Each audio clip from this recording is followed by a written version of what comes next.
Новата 2025 година се дочека и во Соединетите Американски држави. Игор Стефановски од Гласот на Америка од Вашингтон се јавува во Дневникот. Игор, како американците ја дочекаа новата година?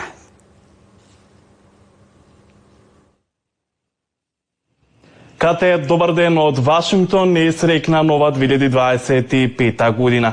6 часа по македонско време на источниот брег на САД се прослави почетокот на новата 2025 година. Во Њујорк и покрај силниот дожд, илјадници го чекаа славното спуштање на топката на Таймс Сквер.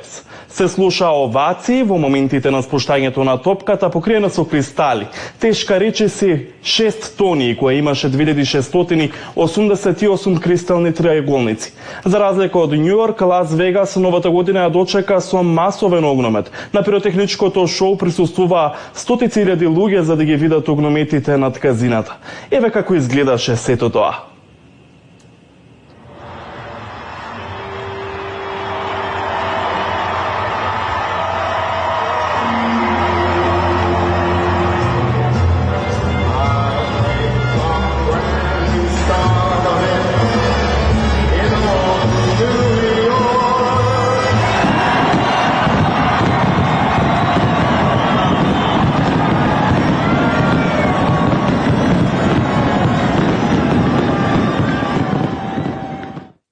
Игор, ова е убавата страна од дочекот на новата година во САД, но пристигна други вести од таму исто така за дочекот. Што се случува?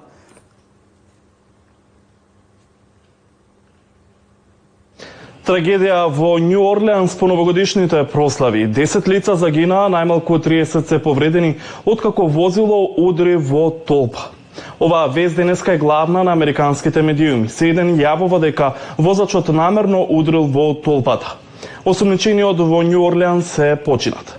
Председателот Џо Бајден е информиран откако возач удрил во толпа во Њу Орлеанс, соопшти билата куќа, од каде вела дека се во контакт со градоначалникот на Њу Орлеанс за да понудат подршка. FBI веќе е на терен и ја поддржува локалната полиција во истрагата, а председателот ќе биде информиран во текот на денот, се вели во соопштението на билата куќа. Полицијата на Њу Орлеанс претходно соопшти дека реагирала на инцидент со масовни жртви.